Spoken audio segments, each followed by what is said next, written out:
Everyone, আমি শ্রেয়া মজুমদার। আমার গল্প পড়তে এবং বলতে দুটোই ভালো লাগে, তাই আমি আজ এখানে তোমাদের সামনে। তো আজকে একটা ছেলের গল্প বলবো, যে ছেলেটা খুবই দুষ্টু। মানে সে এতটাই দুষ্টু, সে চিন্তা করাই যায় না। সে 10 বছর বয়সে এমন কিছু চিন্তা ভাবনা নিয়ে, এমন কিছু ডেভিলিশ আইডিয়াজ নিয়ে he come up with such devilish ideas that যে ওর ফ্যামিলি, ওর পাড়ার কাকিমা, মানে ওর ফ্যামিলি, ওর ফ্রেন্ডস, ওর সবাই ওকে নিয়ে ফেড আপ। এতটাই দুষ্টু চিন্তা ভাবনা, এতটাই ও লোকেদেরকে ভয় দেখাতে ভালোবাসে। তো যেই ছেলেটার কথা বলছি তার নাম হচ্ছে লালু, রিটেন বাই শরৎচন্দ্র চট্টোপাধ্যায়। তো চলো শুরু করা যাক। তো হ্যাঁ, আজকে যে গল্পটা বলবো এটা হচ্ছে লালুর অ্যাজ ইট ইজ 10 বছর বয়স। তখন যেরকম 10 বছর বয়স, তখন তারা অনেকটাই ছোট। তখন তারা একটা বেঙ্গলি স্কুলে পড়ে, সে আর তার বন্ধুরা একটা বেঙ্গলি স্কুলে পড়ে। তো একদিন কি হয়, লালু একটা রাবারের স্নেক হয় না, এখনকার দিনে তো হয়তো খেলে না, আগেকার দিনে খেলতো, আমরাও খেলতাম, আমিও খেলেছি, যে রাবারের স্নেক দিয়ে লোকেদেরকে ভয় দেখানো। তো একবারে এটা কেস, লালু নিজের রাবারের স্নেকটাকে দিয়ে নিজের মাকে এমন ভয় দেখিয়েছে যে নিজের মা আর কি পাটাকে পড়ে স্প্র্যাং করে ফেলেছে, মুচকা খেয়ে গেছে। তো এত বাজেভাবে মোচকা খেয়েছে, ওনার প্রচন্ড রাগ। অফকোর্স উনি ব্যথা পেয়েছে, ওই ভয়ও পেয়েছে, এবং নিজের ছেলেকে তো মারবে না, মারতে তো পারেনি, কারণ সে নিজের পিসির বাড়ি গিয়ে বসেছিল, তো মারতে তো পারেনি। তার জন্যে উনি ঠিক করেছিল, ওনার বাবার সাথে কথা বলে, লালুর বাবার সাথে কথা বলে লালুর মা ঠিক করে যে তাকে একটা মাস্টারের কাছে দেবে, কারণ মাস্টারের কাছে দিলে যখন পড়াবে তখন পড়ানোতে মনটা বসবে, ওর মার্কসটাও বাড়বে, এবং ও একটু শান্তশিষ্টও হবে। যতক্ষণ আর কি টিচার থাকবে ততক্ষণ ও একটু শান্তভাবে বসে থাকবে। তো হ্যাঁ, সেটা ঠিক হলো, কিন্তু লালুর বাবা এতে রাজি হলো না। আর লালুর তো নিজেও রাজি হলো না, কারণ লালুর কাছে জিনিসটা হচ্ছে একটা পুলিশ টাইপের, মাস্টারকে রাখা আর পুলিশকে রাখা তো সেমই। কারণ মাস্টার এলেও নিজের স্টুডেন্ট হিসেবে লালুকে একদম ওর সামনে একদম গ্যাট মেরে বসে থাকতে হবে। সেই কোনো কথা বলতে পারবে না, কোনো দুষ্টুমি করতে পারবে না, শুধু পড়াশোনাই করতে হবে 2 ঘন্টা 3 ঘন্টা যতক্ষণই পড়া, শুধু পড়াশোনা করতে পারবে, কোনো দুষ্টুমি করতে পারবে না। আর এখানে লালুর বাবার যে লালুর বাবা কেন না করলো, সেটা হচ্ছে লালুর বাবা, অ্যাকর্ডিং টু লালুর বাবা, যে আমি ছোটবেলা থেকে, উনি খুব প্রাউড নিজেকে নিয়ে, যে আমি ছোটবেলা থেকে কোনো টিউশন টিচার ছিল না, আমি ছোটবেলা থেকে আমি নিজে একা পড়ে দাঁড়িয়েছি, এখন আমি নিজে একটা লয়ার, একটা বড় লয়ার, আমি নিজের রোজ ভালো ভালো টাকা ইনকাম করি, তোমাদেরকে ভালো খাওয়াই, আমি শুধুমাত্র নিজের জন্য, আমার কোনো টিউশন টিচার ছিল না। তাহলে আমার ছেলে, সে কেন নতুন একটা টিউশন টিচার কেন নেবে? তো সেই বুঝে লালুর বাবা লালুর মাকে না করে, নন্দরানীকে লালুর বাবা না করে। এইবারে লালু সেই সুযোগটাও পেয়েছে। লালু এমনিতেও মায়ের উপর রেগেছিল, কেন আমাকে টিচার দেবে, যে টিচার আনা মানেই তো, টিউটার আনা মানেই তো পুলিশ আনা, পুলিশের সামনে যেরকম একটা চোরের পুলিশের সামনে আমাকে চুপচাপ যেরকম বসে থাকতে হবে, আমাকে একটা টিচারের সামনে সেভাবে বসে থাকতে হবে। তার জন্যে লালুর ওই টিউটারটাকে একদম পছন্দ না, যাকে লালুর মা বলেছিল আনবে। তো এইবারে কি হয়েছে, লালুর বাবা তো একটা লয়ার, সে 3-4 বছর পর, 3-4 বছরের মধ্যে একটা 3 তলা বিল্ডিং করে ফেলেছে, একটা ডেভেলপ করে ফেলেছে, নিজের বাড়ি, নিজের ঘর, নিজের ফ্যামিলিটাকে সুন্দর করে ডেভেলপ করেছে, সুন্দর করে একটা সংসার বানিয়েছে একটা বড় করে। এইবারে কি হয়েছে, তো এইটার দেখে লালুর মা ঠিক করে যে ওনার খুব গুরুদেবকে রাখার শখ, ঠিক আছে। তো উনি ঠিক করে যে এত বড় একটা সুন্দর বাড়ি হয়ে গেছে, একটা ফ্যামিলি আছে আমার, তাই আমি এবার গুরুদেবকে ডাকবো। তো ঠিক আছে, গুরুদেবকে ডাকার জন্যে উনি গুরুদেবকে বলে যে আপনি আসুন, কিন্তু গুরুদেব অত্যন্ত দূরে থাকে, উনি থাকে, উনি ফরিদপুরে থাকে, ফরিদপুর হচ্ছে লালুর বাড়ির থেকে অনেকটাই দূরত্ব, অনেকটাই দূর আছে ফরিদপুরটা লালুর বাড়ির থেকে। তার জন্য উনি বয়স্ক মানুষ, উনি যেতে চায় না, যে না, উনি নন্দরানীকে বলেছেন অনেকবার যে না মা, আমি এত দূর ট্রাভেল করতে পারবো না, আমি যদি ওর কাছাকাছি, তোমার বাড়ির কাছাকাছি কোথাও যাই, তাহলে আমি তোমার বাড়ি দিয়ে একবার ঘুরে আসবো। তো সেই মতো একবার কাশি যায়, হচ্ছে গুরুদেব একবার কাশি গেছিল ওনার সোলার এক্লিপস। তো ওনার সূর্যগ্রহণ দেখতে, মানে সূর্যগ্রহণের কোনো অকেশন ছিল, ঠিক আছে। তো সেখান থেকে উনি কথা দেয় নন্দরানীকে যে আমি সেখান থেকে ফেরার সময় তোমার বাড়িতে যাব, তুমি আমার চরণের ধুলো নিতে পারো, আমি তোমাকে আশীর্বাদ করে যাবো যাওয়ার সময়, কাশি থেকে ফেরার সময়। তো অ্যাজ ইট ইজ সেরকম হয়। তো সেটার জন্য নন্দরানী তো খুব খুশি যে এত তাড়াতাড়ি তার উইশ পূরণ হয়ে যাচ্ছে, এত তাড়াতাড়ি উনি ব্লেসিংটা পাবে ওনার গুরুদেবের। তো ঠিক আছে, কি হয়, উনি নন্দরানী তো এদিকে খাওয়া তৈরি করছে, মিষ্টি তৈরি করছে, নানা ধরনের মানে সব প্রসাদ, সব খই, মানে উনি গুরুদেবকে দিয়ে যা যা দিলে আর কি ওনাকে পুরো সাজিয়ে দেবে, মানে যা যা দিলে ওনাকে ওনার মানে মনটা ভালো হয়, যাতে উনি আমাদেরকে মানে যাতে উনি নন্দরানীকে প্রেস করে, যাতে উনি ব্লেস করে, ব্লেস দুটোই করে, যাতে ওনার ফ্যামিলিকে খুব আশীর্বাদ করে, তার জন্য নন্দরানী সব কিছু করতে রাজি, ঠিক আছে। তো উনি কি বলে সুইটস বানায়, ফ্রুটস কাটে, সব ওর জন্য পোলাও, এই ফ্রাইড রাইস বলো, ভাত বলো, উনি নানা ধরনের খাবার বানায়, যেটা আর কি গুরুদেবের খুব পছন্দের খাবার।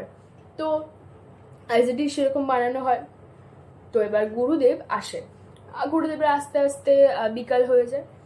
তো যখন গুরুদেব আসে, মানে ওনার ঢোকার পরে দেখতে পায়, নন্দরানী দেখতে পায় যে বাইরে অত্যন্ত ঝড় বৃষ্টি উঠেছে, মানে আস্তে আস্তে ঠান্ডা হয়ে যাচ্ছে।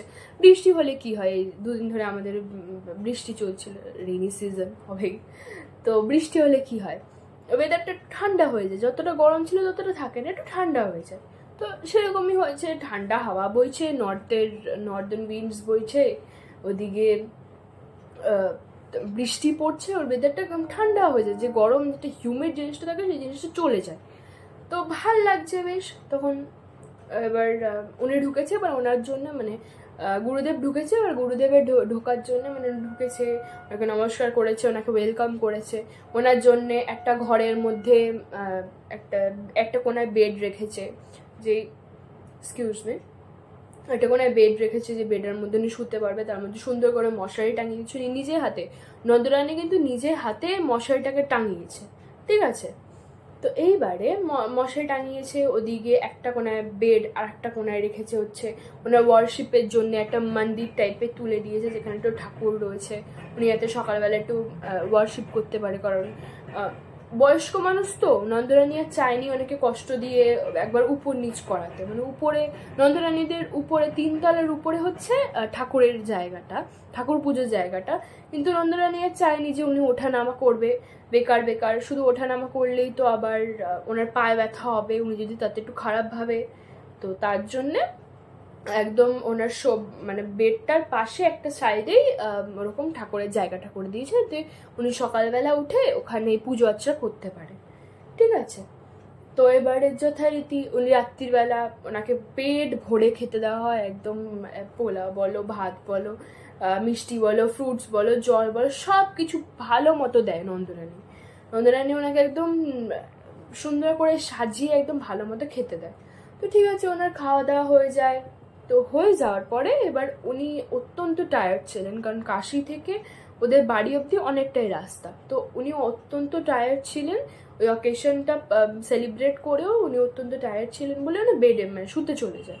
এবার নন্দরানী ওদের সব যত ওয়ার্কার্স ছিল, যত বাড়িতে সব ওয়ার্কার্সগুলোকেও বলে যে তোমরা চলে যাও, তোমাদেরকে আর দরকার নেই, গুরুদেবেরও খাওয়া হয়ে গেছে, আমাদেরও হয়ে গেছে, তোমরা শুতে চলে যাও, গুরুদেবও শুতে চলে যাচ্ছেন, আমিও চলে যাব শুতে। তো অ্যাজ ইট ইজ এরকম হয়। এবারে গুরুদেব সবাই চলে গেছে, ঠিক আছে, গুরুদেব শুয়েছে, গুরুদেব শুয়েছে। এইবারে ওনার কিছুক্ষণ চোখটাকে বন্ধ করেছে, বাট আস্তে নিদ্রা আসছে, ঠিক আছে। এইবারে উনি বুঝতে পারলেন ওনার পেটের উপরে, ওয়েল ফেড বেলিটার উপরে ওনার টপ করে কিছু একটা পড়লো, জল পড়লো। উনিরা তাকালেন, মানে তাকিয়ে দেখলেন আরে মশারি, তার মানে ফুটো, তার মানে ছাদ থেকে মানে বৃষ্টি পড়ছে তো বাইরে, তার মানে ড্যাম্প আছে, তো যাতে ফুটো, ছাদও ফুটো, মশারিও ফুটো, তার থেকে ওনার পেটে জলটা পড়ছে, উনি বুঝতে পারলেন। তো উনি একটু সাইড হয়ে শুলেন, মানে মশারিটার খাটটারই উপরে একটু সাইড হয়ে শুলে, যাতে ওনার পেটে না পড়ে, জলটা না পড়ে, কারণ যদি ছাদ ফুটে থাকে ওনার তো পেটে জল পড়বে। সাইড হয়ে শুলেন বেডের। তাও দেখছে কিছুক্ষণ বাদে চোখ বন্ধ করার পরে তাও দেখছে যে ওরকম পেটের উপরে টপ করে আবার একটা জল পড়লো, 2-3 ফোঁটা পড়লো। তো ওনার এবার ঠান্ডা ঠান্ডা জল, এবার ওনার ঠান্ডা লাগছে। এবার উনি বলছেন, ধের বাবা এটা আবার কি নতুন হলো, যে নন্দরানী আমাকে তো আদর করে ডেকে তো এনেছে, 3তলা বাড়িতে বানিয়ে নিয়েছে, কিন্তু উনি দেখেননি যে ছাদে ফুটো আছে, মশারি তো ফুটো আছে। সেই বলে উনি খাটটাকে একটা সাইডে আবার সরিয়ে নেন, মানে ধরো এই সাইডে আছে তো এই লেফট সাইডে আছে, লেফট সাইড থেকে রাইট সাইডে নিয়ে চলে যান, কারণ এই একটা জায়গায় ফুটো থাকতে, একটা সাইডে ছাদের ফুটো থাকতে পারে, সব জায়গায় থোড়ি না থাকবে। তো উনি একটা সাইডে নিয়ে চলে যায় শোয়ার জন্য। এবারে উনি শোলেন, ঠিক আছে, চোখ বন্ধ করলেন, আবার 2-3 মিনিট পরে ওরকম আবার ওনার পেটের টপ করে একটা ফোঁটা পড়লো। উনি বলে কি মুশকিলে পড়া গেল, তো ঠান্ডা ঠান্ডা ওয়েদারের মধ্যে ঠান্ডা ঠান্ডা জল পড়ছে পেটের উপরে, খুবই বিরক্ত লাগে, এর মধ্যে ঘুম আসে নাকি। তো এবারে উনি উঠে ভাবলেন যে ডাকবে, যে কি হয়েছে সমস্যা একটু দেখুন সবাই। তো উনি উঠে বেরিয়ে দৌড় খুলে উনি সবাইকে ডাকলেন যে কেউ আছেন, দাসী বা নন্দরানী কেউ আছেন? তো অ্যাজ ইট ইজ সবাই ঘুমাতে চলে গেছে, মাঝরাত্রির প্রায়, কেউ নেই। তো কেউ ওনাকে উত্তরও দেয় না। উনি অ্যাজ ইট ইজ কি করবেন, উনি এসে আবার একটু সাইড হয়ে শুয়ে পড়ে, কিন্তু সেই আবার পেটে জল পড়ছে।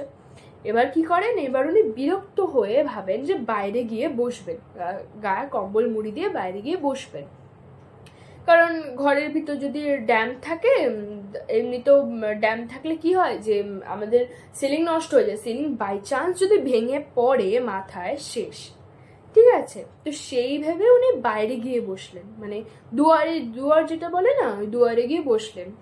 এবার ওনার দুয়ারে গিয়ে বসার পরে উনি যেটা কম্বল মুড়ি দিয়ে বসেছেন, এইবারে দেখতে পাচ্ছেন যে কিছুক্ষণ বাদে, একটু চোখটাকে বন্ধ করার কিছুক্ষণ বাদে ওনার নতুন উৎপাত শুরু হয়েছে, মশা, এরকম কালো কালো মোটা মোটা মশা, নর্দার্ন সাইডের মশা ওনার এসে ওনাকে কামড়াচ্ছে। এবার উনি মারছে, ঠাস ঠাস করে মারছে, ওনার কামড়াচ্ছে, ব্যথা করছে, ব্যথা লাগছে, ওনার হাতে পায়ে পুরো ফুলে যাচ্ছে, ব্যথা লাগছে। উনি কম্বল মুড়িটাকে দিয়ে এরকম ভাবে মুড়ি দিয়ে উনি বসে পড়েছেন, যে না উনি আর পাচ্ছে না। উনি মানে ওদের দুয়ারে কি হয়েছিল, দুয়ারে হচ্ছে একটা বেঞ্চ ছিল, যে বেঞ্চটার উপরে মানে ওর লালুর বাবার আর কি সব ক্লায়েন্ট আসতো, উনি তো লয়ার, তাই ওনার জন্য ক্লায়েন্ট আসতো। তো সেই ক্লায়েন্ট আসার যে বেঞ্চটা যে থাকতো, যেখানে মানে ক্লায়েন্টগুলো বসতো, সেখানে উনি আর কি এরকম পা মুড়ে, এরকম ভাবে পাটাকে মুড়ে নিজেকে কম্বলের মধ্যে পুরো জড়িয়ে নিয়ে বসে পড়েছে। উনি আর পারছে না, এতটাই মশা কামড়াচ্ছে, এতটাই ওনার ঠান্ডা লাগছে। তো এইবারে মশার উৎপাত চলছে, এই দেখো এখানেও মশা, হ্যাঁ। তো এত মশার উৎপাত চলছে, তো উনি কি করবেন, তো উনি এতটাই মশা কামড়াচ্ছে আর মোটা মোটা একদম রক্ত পুরো চুষে নিচ্ছে, ওনার পুরো মনে হচ্ছে যে মানে ওর সব ব্লাড ফ্লো বন্ধ হয়ে গেছে, ওনার হয়তো শরীরে কোনো ব্লাডই নেই, এত মশা ওনাকে ডিস্টার্ব করছে, অ্যাটাক করছে ওনার উপরে। তো উনি উঠে কি করবে, দৌড়াদৌড়ি শুরু করেছে। উনি ঘরের ভিতরে যেতে পারছে না, ঘরের ভিতরে টপ করে জল পড়ছে, বাই চান্স যদি সিলিং মাথায় ভেঙে পড়ে শেষ, উনি মরেই যাবেন, উনি আর বাঁচবেনই না। আর ঘরের বাইরে মশার উৎপাত, কি করবে, মশা দৌড়াচ্ছে, কিছুতেই কিছু হচ্ছে না। মশা বরং উনি পুরো সোয়েট, একদম ওনার টপ টপ করে ঘাম পড়ছে, ঠান্ডা ওয়েদারের মধ্যে উনি পুরো ঘেমে গেছে। উনি এত মশার তাড়া খেয়ে এত দৌড়েছে, উনি পুরো টপ টপ করে পুরো ঘাম পড়ছে, উনি এত ঘেমে গেছে। তো এবারে কি হয়েছে, উনি লাস্টে থেমে গিয়ে ওনার শরীর আর দিচ্ছে না, ঠিক আছে। ওনার মনে হচ্ছে যে আমার চোখটা প্রচন্ড ব্যথা, আমি এত ঘুম পাচ্ছে, আমার চোখ পুরো ঢুলে আসছে, আমি আর পাচ্ছি না, সঙ্গে আমার শরীরে আর জোর নেই, আমার যত ঠান্ডা লাগছে, আমার যত মশা কামড়াচ্ছে সব আমার শরীর, আমার রক্ত সব খেয়ে নিয়েছে মশাগুলো, আমার প্রচন্ড কষ্ট হচ্ছে। উনি সেইভাবে কোনো রকম উনি বুঝতে পারেন যে কোনো একটা ঘড়িতে, বাড়ির কোনো একটা ঘড়িতে 4টে বাজে। তো 4টে বাজে উনি সেটা বুঝতে পারেন, কারণ ঢং ঢং পেন্ডুলাম ক্লকে যেরকম আওয়াজ হয়, তো ওরকম ঢং ঢং ঢং করে আওয়াজ হচ্ছিল, তো উনি তখন বুঝতে পারে যে 4টে বাজে। তো তখন উনি কোনো রকম চোখটাকে একটু বন্ধ করে মোটামুটি দেয়ালে পিঠটাকে এরকমভাবে একটু সেটিয়ে গায়ে একটু কম্বল মুড়ি দিয়ে যাতে সারা বডিতে কামড়াক, আর কোথাও পিঠে যাতে না কামড়াতে পারে, সারা বডিতে কামড়া ওনাকে পুরো লাল লাল ফুলিয়ে দিয়েছিল আর কি মশাগুলো, এত বাজে আমাকে কামড়েছিল। তো উনি কি করে, ওই সলিউশন তো আর কিছু ছিল না, উনি এরকম পিঠে এরকম মানে কম্বল মুড়ি দিয়ে পিঠটাকে দেয়ালে এরকম সেটিয়ে যাতে পিঠে না যাতে না কামড়াতে পারে, আর সারা বডিতে কামড়া তোদের সুযোগ দিলাম, উনি হাল ছেড়ে দেন। তো সেইভাবে উনি ঘুমাতে তো পারে না, প্রায় আনকনসিয়াস হয়ে যান। তো এবারে 5টা নাগাদ নন্দরানী ঘুম ভাঙে। 5টা নাগাদ নন্দরানী এসে সব মানে উপর থেকে নিচে এসে, নন্দরানীর রুম তো উপর থেকে নিচে এসে দেখছে কি যে গুরুদেবের যে রুমটা, যে দোরটা খোলা, গুরুদেবের রুমের দোরটা খোলা। তো ভাবে গুরুদেব, উনি একটু লজ্জিত ফিল করে নন্দরানী যে এ বাবা, আমার আগে গুরুদেব উঠে গেছে, এটা ঠিক না, এটা অমঙ্গল। আগেকার দিনে যেই মানুষগুলো যায়, যেই মানে ওরা যত সুপারস্টিশন রাখতো নিজেদের ভিতরে, তো সেইভাবে উনিও ভাবে যে এত মানে আমার আগে গুরুদেব উঠে গেছে, এটা ঠিক না, একটু লজ্জিত হয়। তো ভিতরে গিয়ে দেখে যে গুরুদেবও নেই, এদিকে কোনো দাসীরাও ওঠেনি, যারা ওয়ার্কার্স ছিল তারাও ওঠেনি। তো ওয়ার্কার্স গুলোকে ডাকে, ওয়ার্কার্সরা বলে যে না, আমরা তো জানি না, গুরুদেব তো কোথাও বেরোননি। তো এবার নন্দরানী একটু ঘুরে ফিরে দেখে কি যে ওর যে ক্লায়েন্ট, ওর বাবার যে ক্লায়েন্টগুলো, মানে লালুর বাবার যে যারা ক্লায়েন্ট আসে তারা যেখানে বসে, যে টেবিলটা তার একটু পাশে ওই ডার্ক মানে অন্ধ আধার যে একটা হয় না, মানে ডার্ক লাইটের একটা এফেক্ট পড়ছে, ওর উপর ভালোভাবে দেখাও যাচ্ছে না, ওর একটা কি একটা কম্বল মুড়ি দিয়ে বসে আছে গুরুদেব। তো নন্দরানী এত মানে ওয়ারি হয়েছে, ওনার এত ভয় লেগেছে যে উনি একটা পাপ করে ফেলেছেন। মানে কাউকে ডেকে আনলে তো, আমরা নর্মাল গেস্টকে ডেকে আনলে তো তাদেরকে ভালো করে ট্রিট করতে হয়, তাদেরকে আমরা ডেকে এনেছি, তাদেরকে তো ভালোভাবে ট্রিট করতে থাকে, তারা যাতে সুখে থাকে, তাদের ভালো থাকে। আমাদের বাড়িতে এসে তারা ঘুরতে এসছে, তারা গেস্ট, মানে আগেকার দিনে গেস্ট মানে নাকি নারায়ণ বলা হতো। তো নারায়ণ এসছে বাড়িতে, তাকে তো অফকোর্স আমাদেরকে ভালো করে ট্রিট করা উচিত, থোড়ি না তাকে আমাদের খাবার দেবো না, শুতে দেবো না, এরম করা উচিত, অফকোর্স না। তো আর উনি তো গুরুদেব, মানে যাকে নন্দরানী আর কি অত্যন্ত শ্রদ্ধা করে, এমন কেউ, তার সাথে এরকম কিছু ঘটেছে, নন্দরানী ভাবতেই পারছে না। নন্দরানীর চোখ থেকে জল বেরিয়ে গেছে, নন্দরানী এত কষ্ট হচ্ছে, ও এত ভয় পাচ্ছে যে আমি এত বড় পাপ কি করে করতে পারলাম। তো উনি নন্দরানী বসে পড়েছে, মানে কাঁদতে কাঁদতে উনি বসে পড়ে গুরুদেবকে বলছে কি যে গুরুদেব আপনি এখানে কি করে। তখন গুরুদেব সব কিছু বলে যে জানো, আমি ওরকম রুমে শুতে পারছিলাম না, আমি তো ঘরে শুতে পারছিলাম না, কারণ তোমাদের ছাদ তো ফাটা আছে। তো এবারে কারণ ছাদ থেকে টপ টপ করে জল পড়ছে, আমার পেটের উপরে জল পড়ছিল, তার জন্য আমি বাইরে এসে বসি, কিন্তু বাইরে এতই মশা যে আমাকে কামড়ে এরকম করে দিয়েছে, আমি আর পারছিলাম না। তো তখন নন্দরানী কি বলে যে কিন্তু আমার যদি জল পড়তেই হয়, এখানে একটা টুইস্ট আছে, যদি জল পড়তেই হয় তাহলে জল তো আমাদেরও গায়ে লাগবে, কারণ এটা 3 স্টোরি বিল্ডিং, এটা 3 তলা, যদি ছাদ থেকে যদি জল ভেদ করে যদি আপনার ফ্লোরে এসে আপনার পেটে লাগে, আপনার শরীরে টাচ করে, তার আগে তো আমাদেরকে টাচ করতে হবে, কারণ অফকোর্স জলটা ছাদ থেকে পড়ছে, তারপরে 3 তলা, তারপর 2 তলা, তারপর 1 তলা, তো তার জন্য তো মানে সে আপনার অবধি পৌঁছানোর জন্য তো আমাদেরকে ভেদ করে আসতে হবে জলটাকে, বৃষ্টিটাকে।